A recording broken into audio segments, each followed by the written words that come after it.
my starting with the YMCA in Ashland was in '74, to the best of my recollection.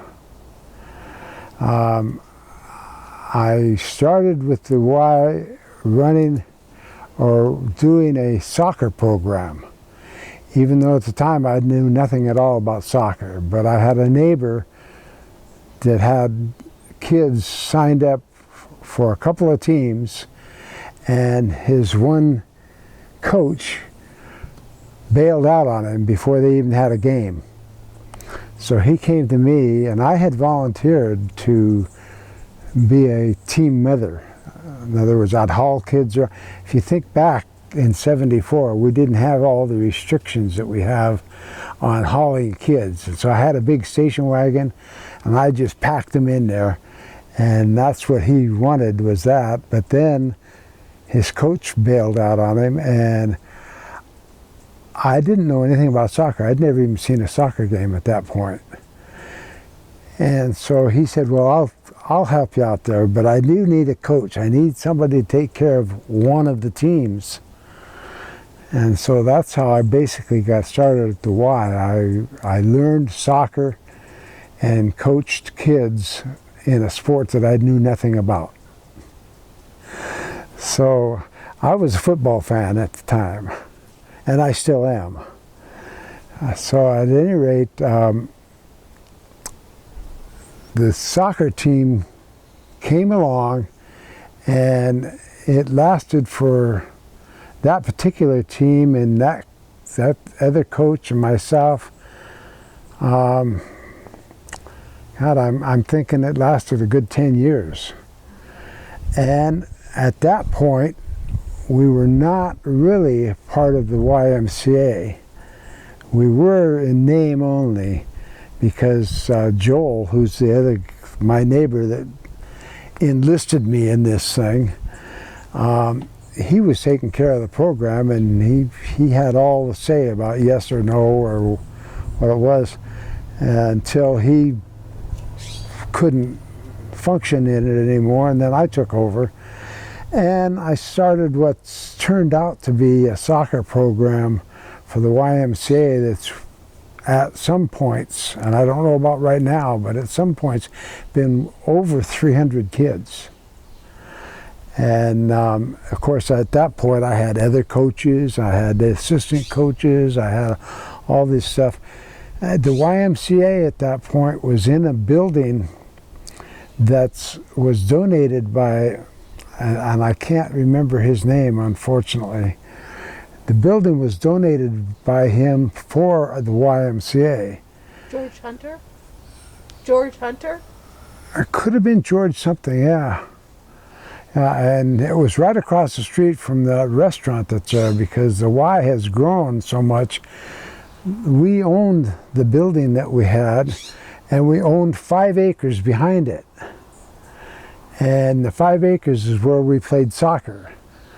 But I had to go out and mow the lawn every week so it wouldn't be tall. And from that, I got involved in the YMCA itself. We actually joined the YMCA as the Y soccer team. And I got into the YMCA itself, and I found a new home, you might say, because I've been involved with the Y nonstop ever since, in one manner or another. The reason I'm on the board was kind of interesting. I came home one time, and this is back, remember, in the late '70s. I came home one time, and on my dining room table was a letter. I think the letter was asking me to be a board member, not telling me, but asking me to be a board member. And I had no idea how the letter got there, because it was just a plain piece of paper laying on my table. It wasn't folded, wasn't anything. I found out later that my other neighbor down the street had also received one of those letters, and he was also asked to be on the Y board. Now this is when Y was really small and very loosely organized. we had a volunteer director, and she was owner of one of the glass shops here in town. And interesting enough, that it wasn't very long. My first board meeting, as a matter of fact, they talked about hiring a professional board director. And so one of the first things I voted on was replacing this lady that had been running the Y on a volunteer basis with paid staff, with a paid director. And so in that changeover came another, he was called the assistant director, I believe, or maybe just a, but he was also paid. And he had a lot of experience in the Y. So did the director, but he, Pete, that's his name also. We were Pete and repeat. But Pete had a lot of experience in running programs for the Y, and mostly in kid programs. And so he and I did a lot of talking, and I asked him if he knew anything about caravanning. And he said, yeah, he knows a lot about it. And I said, well, that's something we've been talking about at the board meetings, is starting up a caravanning program. Now, caravanning is taking a group of kids in a vehicle, and we started out with a bus, and we've gone to vans, and we've done some private cars and whatnot, but in a vehicle for a trip for at least a week. And so my first caravan, if I remember correctly, is to Disneyland. And we had quite an experience going to Disneyland. I had to gather up some volunteers because we had 20 some odd kids going down on this trip. One parent or one adult is not sufficient. So I built together a group of volunteers, and we had, as I recall, 5 other parents or interested, some were college kids, interested adults, besides myself. And we went to Disneyland. After that, Pete and I got into this caravanning pretty heavily, and we did lots of different kinds of caravans, not all of which I can even come close to remembering. But the one that we started was one that I kind of took over, and that was a bike trip. And that was my first, I guess I was a director. That was my first trip as the leader of the kids and the adults. And we went to as far as Victoria, Canada.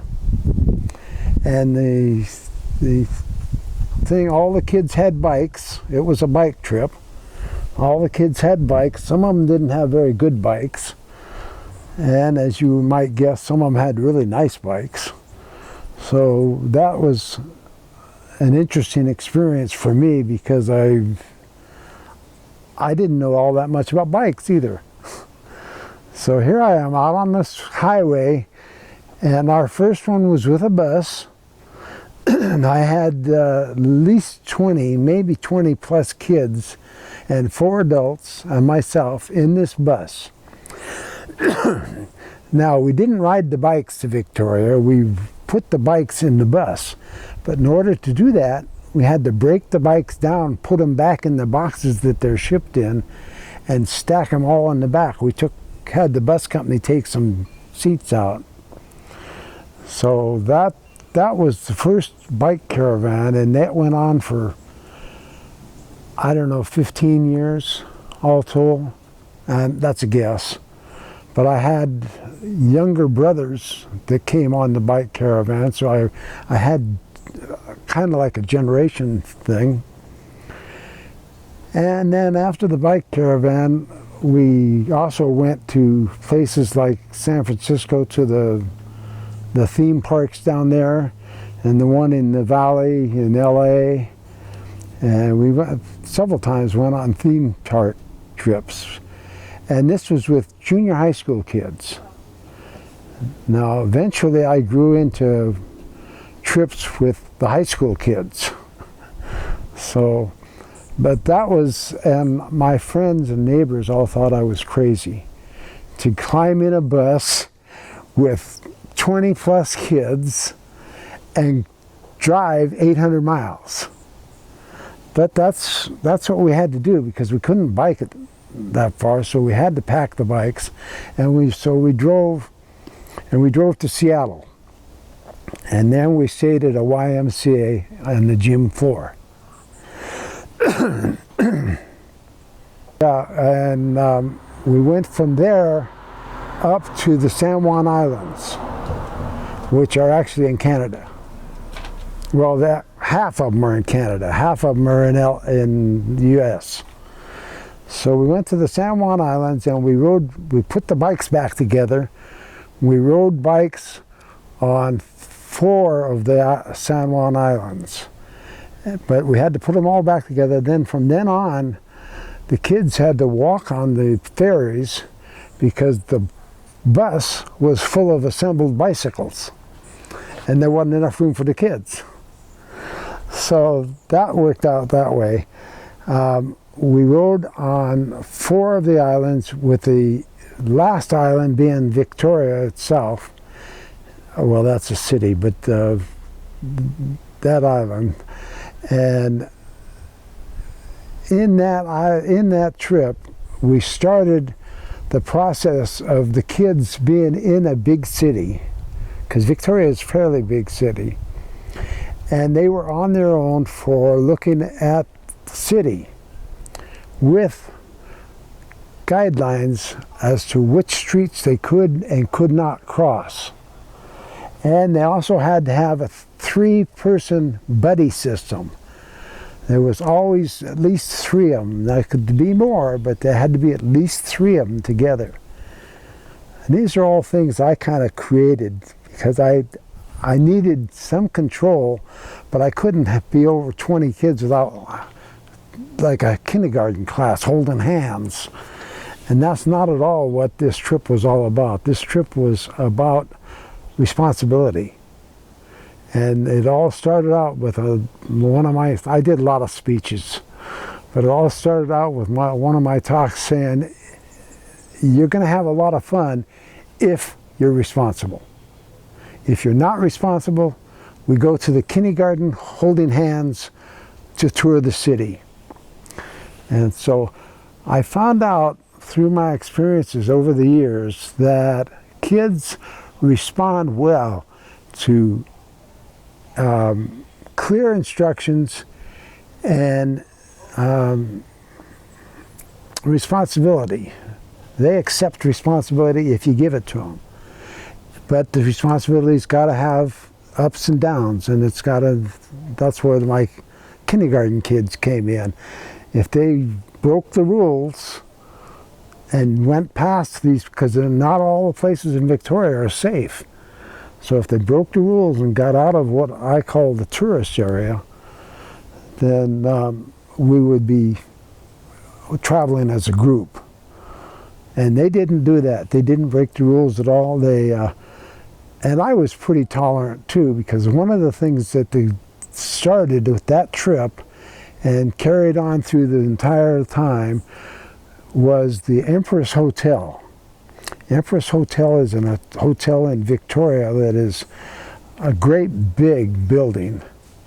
And what they did was take the elevators up to the top of the Empress. Now, they got kicked off a couple dozen times, but this I didn't feel was breaking the rules. And they just went up there and came back down. And so that was the beginning of my caravanning experience. Now, since then, I've done all the caravanning to the south, to the Southern California area. Well, I should say I didn't do all of it. All that I've done, I took them to the Southern California area to theme parks. And we had a good time there. And again, they had the responsibilities. One of the things about caravanning is that we had to figure out a way to feed them.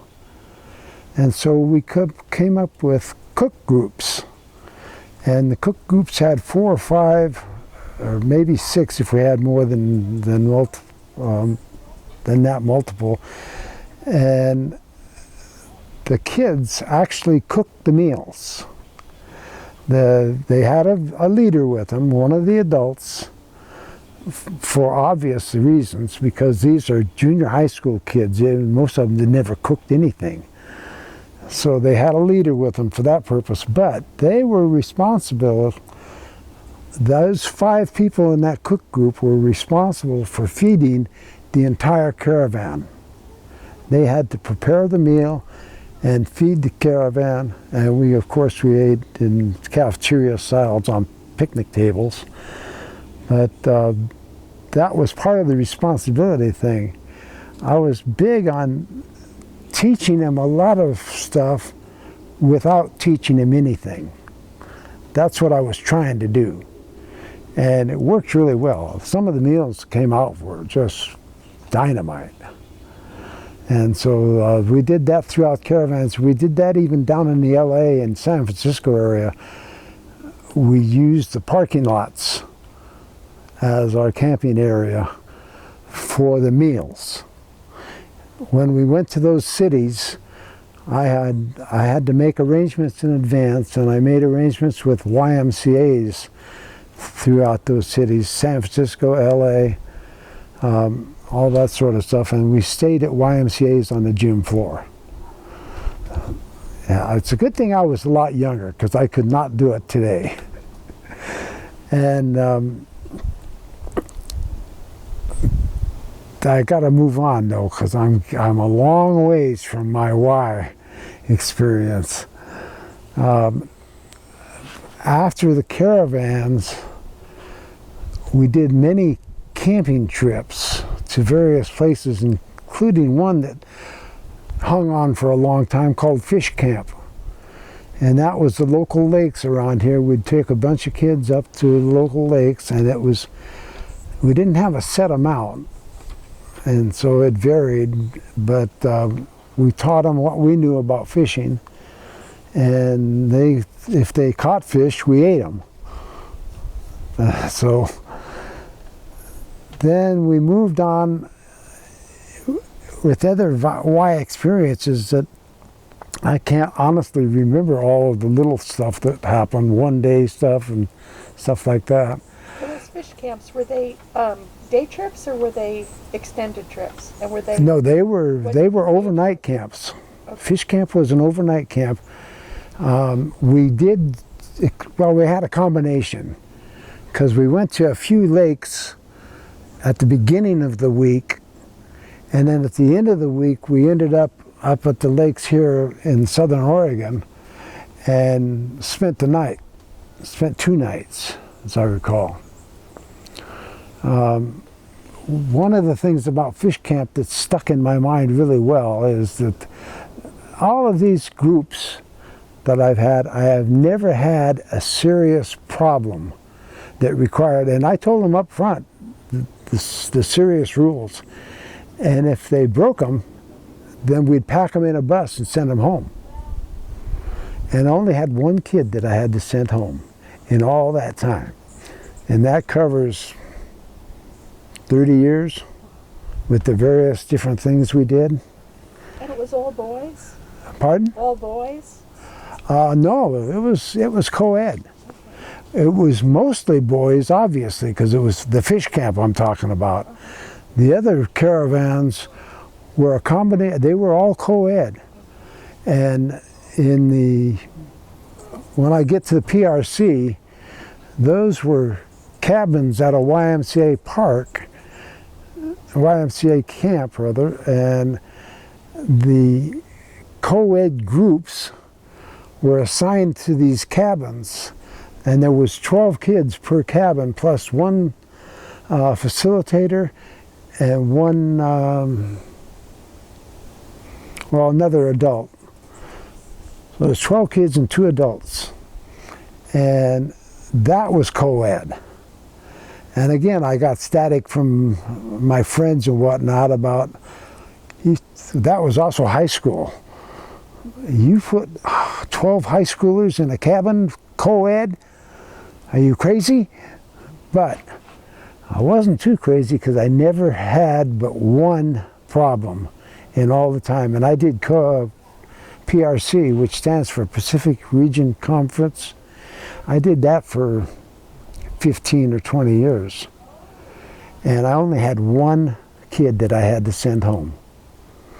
And he, by the way, my work job was in the sign business. So I was up on lifts and cranes and stuff like that. That one kid, one day when I was working up on a sign, I could hear, and I used to turn the people off when I was working on signs, but I could hear him, and I looked down, it was that one kid that I'd sent home. I kind of get a little choked up when I talk about him. He was there to thank me for doing that. And he was now in a responsible job with the alcohol department of the state, and he went on to be a cop. And so whatever I did must have worked. And I explained this to him, you know, I told you ahead of time, and what my rules for the high schoolers were: no drugs, no alcohol, no sex, and have fun. That was my four non-breakables. And so he broke the rule. He ended up, apparently he brought the booze with him, and the adults that were in the cabin, some of them were not high school, but college students. And some of the young ladies that were college students were very good looking. And that was what he did. He got his little bottle out and he went over and put a hit on this young lady. Well, he didn't take into consideration that she was one of the adults in this, so she was basically part of the management team, and she busted him right away. I mean, she took his name and everything, went to the office where the leaders of the group were, and it all came down to me, and I had to go tell him, well, buddy, we're sending you home. I don't know about the drugs, but you did have alcohol and you did try to have sex. Didn't work, but you tried. And so I had to call his folks, tell them that we were putting him on a bus. Now, we were at the PRC, which is in the San Jose area, the mountains of San Jose, down in the San Francisco area. So I had to put this kid, and I couldn't afford any people. I mean, he had to go on his own for a long time. But back to the fish camp and the little camps that we ran, we did a lot of that with Pete and myself. And we moved up to, with the age of the kids, to the high school program. And the high school program, when we talked before, you mentioned youth and government. And we didn't do a youth and government. We did, and I can't for the life of me remember what it was in place of youth and government. But we did something with the high schoolers there, which ultimately became the PRC group. And that was with, I think our biggest trip down there was 35 high school students. I may be wrong on that, but it was definitely over 25. And we were in a bus. We used to rent buses from an outfit up in Grants Pass. And it was a whole different world back then, because we could do things like that. The the whole caravanning program is now history. They don't do it now, and I've been told it's primarily because of the liability situation. Now they can't take that risk. And I guess it was really a risk, but like I said, I had one. Now I had several fights amongst them. You know, you could, especially junior high. Junior high was more, the high schoolers were a lot more adult. The junior high kids, I had several fights and had to break them up and had to figure out a way to deal with that. And so we ended up setting them down in a large group to talk about what had happened. And this was the entire caravan group. And so we did that, and it worked. They realized what they had done with this fighting stuff and what a petty thing it really was. And they became not really good friends, but they became friends. I've told my friends, you know, this isn't just for them, it's for me. I have a great time on these trips. And part of the reason why is because these kids all jumped up to the responsibility. Well, it was actually the Indian Y Guides. And it started for me in Southern California.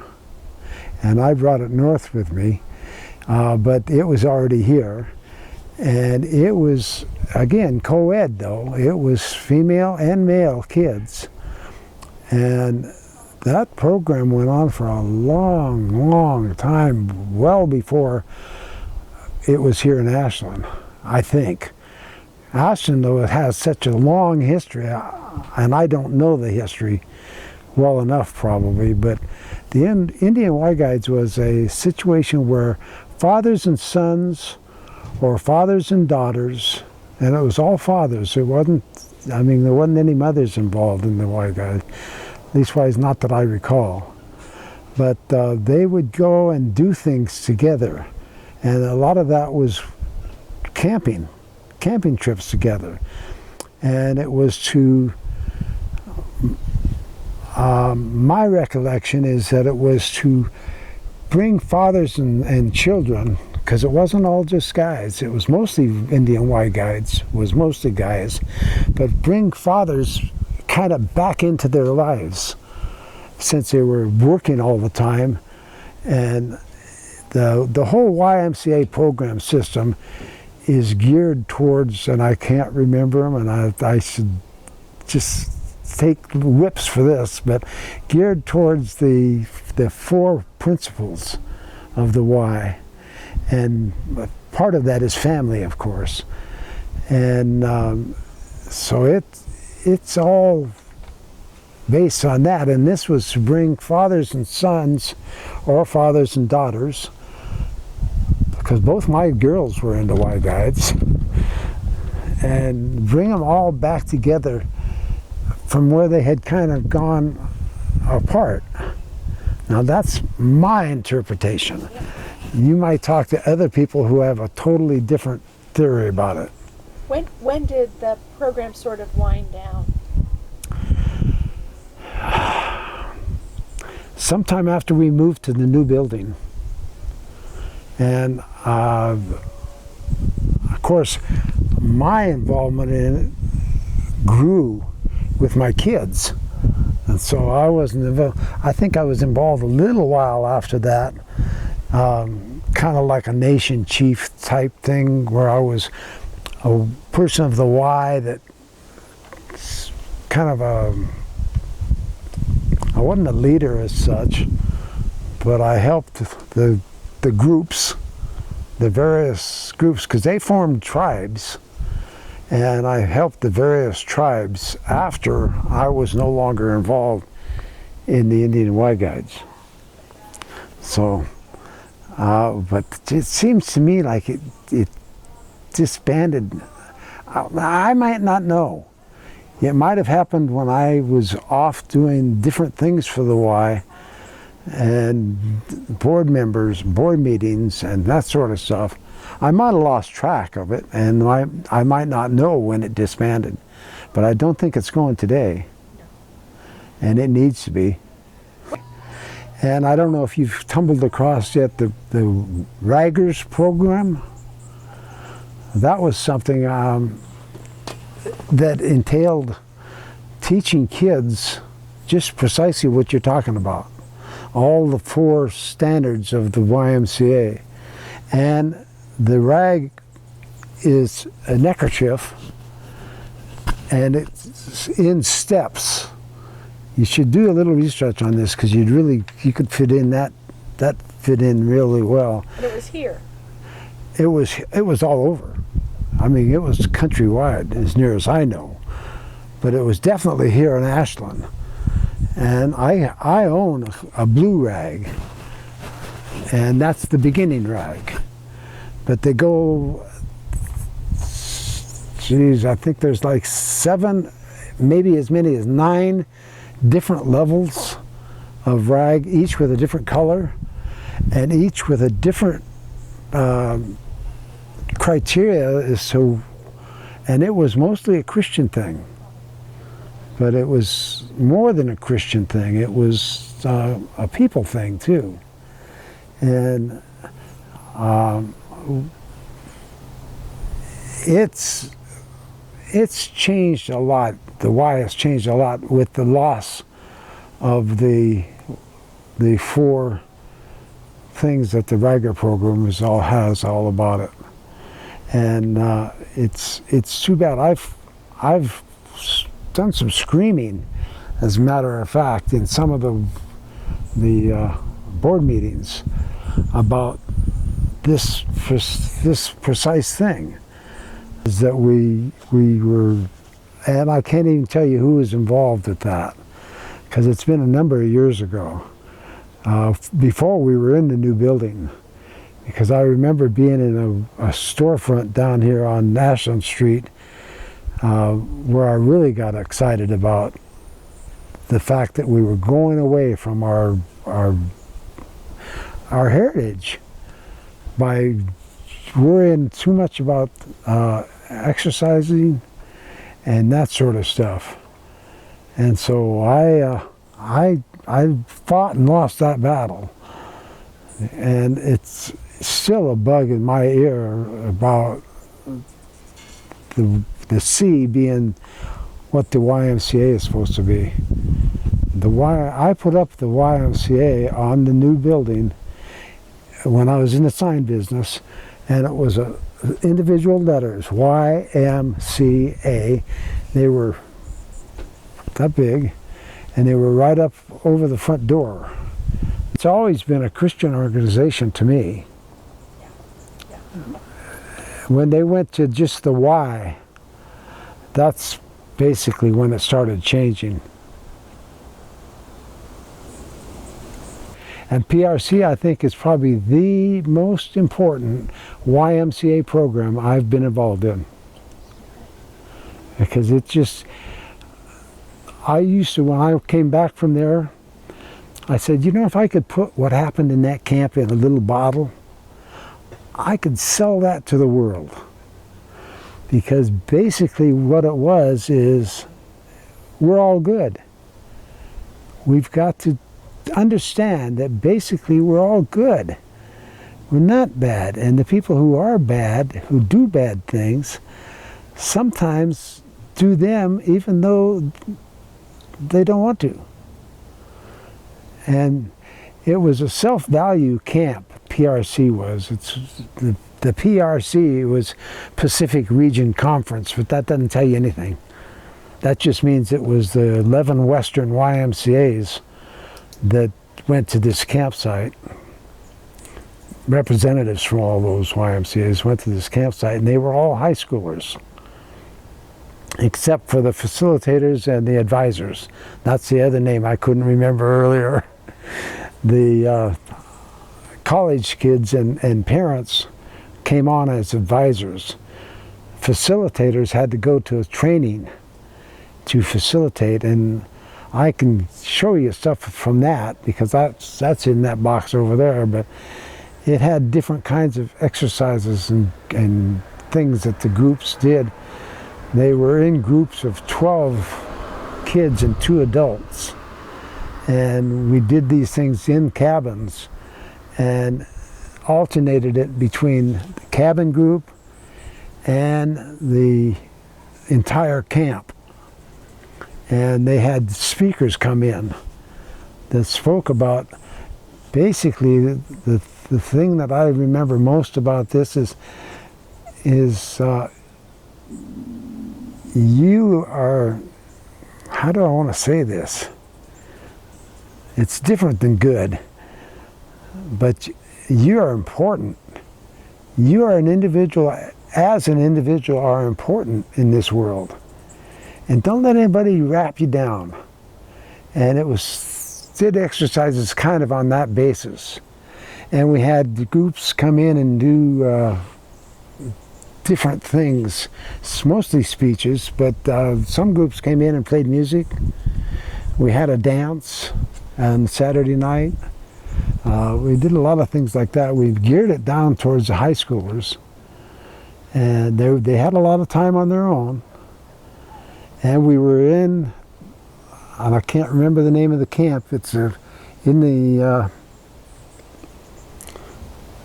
San Jose area, in the campgrounds up above the mountains, in the mountains up there above the coast. And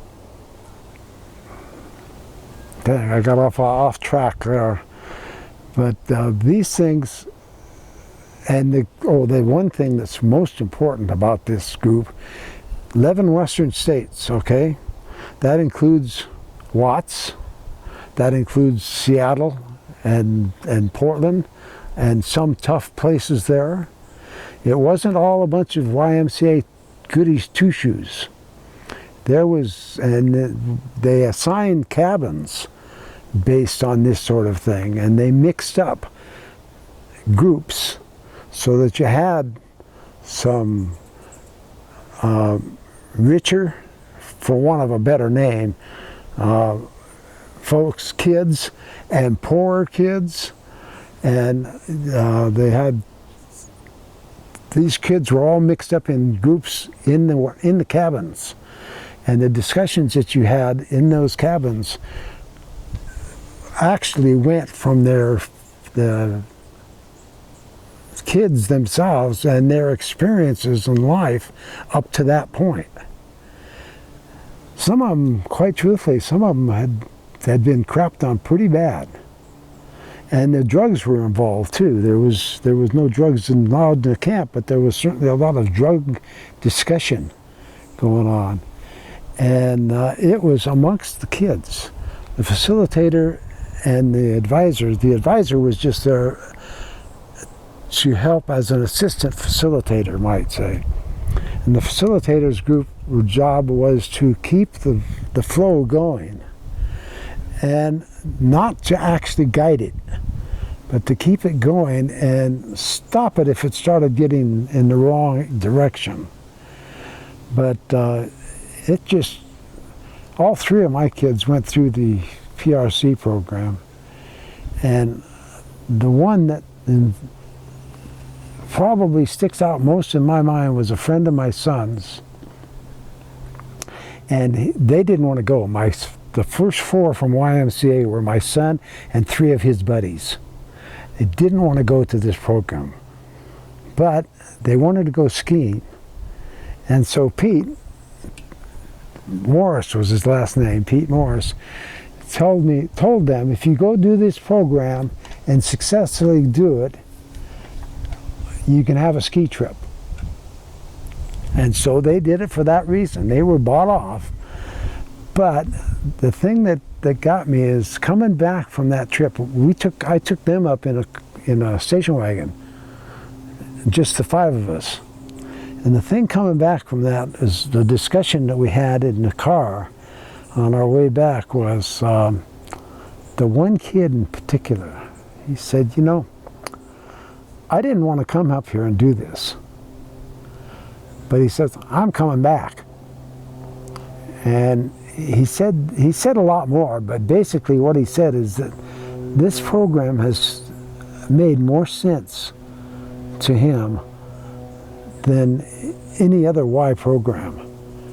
And they were all involved in the discussion at this point, and they all agreed. All four of them were coming back the next year.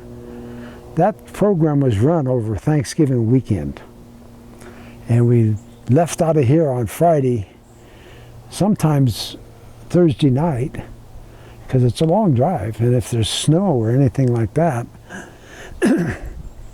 And we ended up on Monday at lunchtime. So it was a gathering of the troops on Friday afternoon to Monday afternoon, and that's when we split and went our own ways. But there are kids in that. I'm sure haven't been involved in it for a number of years now. But there are kids in that group and there was like 500 kids in this camp. There are kids in that group that have made lifelong friends, and to this day hold them as friends.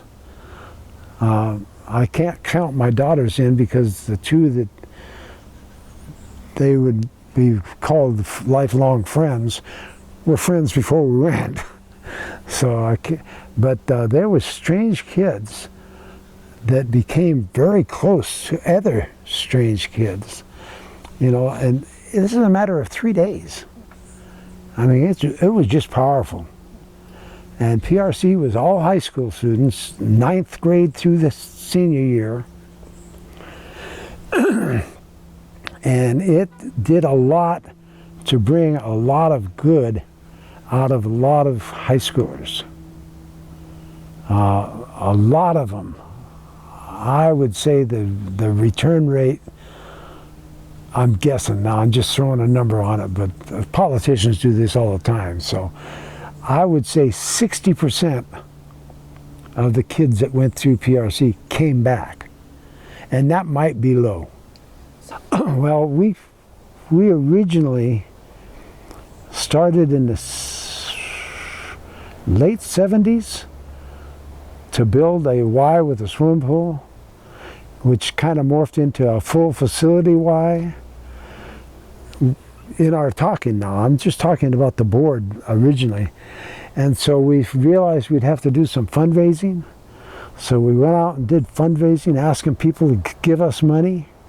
The thing I hate most about the Y was that kind of fundraising, because it was like I was begging. And things were going not too bad, when all of a sudden one of the you're fortunate my dog's not up here, because he barks at that thing every time it goes by, and he's got a loud bark. But one of the people who had given us quite well, it was $50,000. Not a donation, it was a pledge, because we were doing all this on pledging that first time. And you know where that pledge went? It went to Hunter Park for the city of Ashland to build that pool they built down there. That was the first one. And then later on in the 80s, that might have been in early 80s and late 70s even. But later on in the late 80s, the subject came back up. And the board meetings were all about building a full facility Y. Swimming pool, basketball courts, handball courts, all kinds of stuff. Of course, lots of rooms, meeting rooms and that sort of thing. One of the programs I was involved in was having dances for seniors. We used to have dances for seniors in one big room in the back that you can suck walls out, and we had God, I can't remember the name. It's a local jazz group, or a local, not jazz, they were actually 40s music, because these were seniors. So we were playing the music they wanted, not the kids. And we used to have a group, we used to have the meeting. She's still acting. How long did we have those, or how often did we have those dance meetings with the seniors? They had that, It wasn't once a week. no, it was once a month, I think, Once a month? on Sundays. Yeah, on Sunday afternoons. It was like a tea time back in the, I don't know if you remember that or not. You're too young. But they used to have things like that back in the 30s. And tea times were just basically music. But now I've totally sidetracked myself. The pool. Oh yes, the pool, the wonderful pool. So this full facility Y was going to have all of this stuff built at one time. Well, there was a lot of heated discussion in the board meetings about that over a long period of time. And we finally decided, and I don't know if we decided by voting or consensus, or it had to be a vote, because everything's done by vote in the board meetings, that we weren't going to do it at one time. It just wasn't feasible to raise the kind of money that you would have to build swimming pool, gym courts, racquetball, offices, children's areas. There's just too much involved in the, if you go down there now and take a tour and see everything there is to see, you'll know what I'm talking about. We could not do that. And that's what killed the first effort, is that they were trying to do a full facility Y, and they were trying to raise millions of dollars. Well, like the one guy said, that'll never happen in Ashland, because you're too small a town to have that kind of a YMCA. And he was probably right. If we were going to build it at once and raise millions of dollars, we only had 20,000 people here. I don't know what the breakdown is, but when you break that down into per person, it'd been thousands and thousands of dollars for every family. And so that's what destroyed the first effort to have a full facility Y. A lot of people in this town still hold a grudge about that. And they've unloaded on me a few times about it, because they know that I was involved in the fundraising. I was involved in the effort to build. What we ended up doing was building in, if I remember correctly, 4 major sections. We built them 4 at a time over a period of time, and we didn't finance any of it. It's all paid for as we went. And to this day, we are not in the black at all. Or no, in the red.